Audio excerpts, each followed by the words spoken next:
چونکہ یہ پروگرام کیفی اعظمی سے متعلق تھا اور ان کی دختر نیک اختر شبانہ اعظمی صاحبہ کے بھی آنے کے امکان تھے، لیکن کل دوپہر میں انہوں نے ویڈیو کے ذریعے پیغام بھیجا اور مصروفیات کا اظہار کیا، ساتھ ہی وعدہ بھی کیا کہ آئندہ کسی پروگرام میں ہمیں میزبانی کا شرف بخشیں گی۔ میں تو صرف اتنا ہی عرض کر سکتا ہوں کہ رقص صبا کے جشن میں ہم تم بھی ناچتے، اے کاش تم بھی آ گئے ہوتے صبا کے ساتھ۔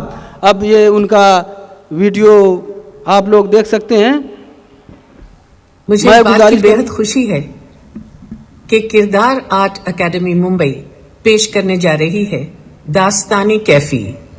اعظم گڑھ public school, Payam foundation Azamgarh, Fakhruddin Ali Ahmed committee government of U P کے ذریعے۔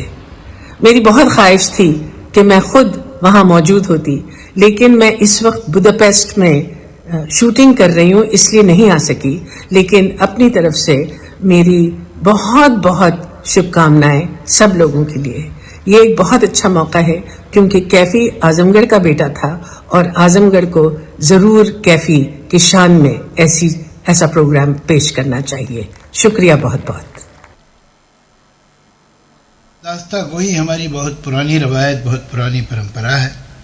مجھے خوشی ہے کہ کردار اکیڈمی نے اسے نئے وقتوں میں نیا رنگ، نیا روپ، نیا چولہا دیا ہے، اور وہ سنا رہے ہیں داستان اعظم گڑھ کے ایک بیٹے کیفی اعظمی کی اپنے ہی انداز میں۔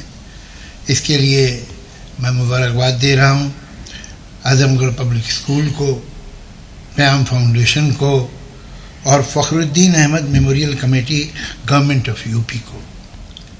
27 تاریخ کو یہ داستان سنائی جائے گی اور سنی جائے گی۔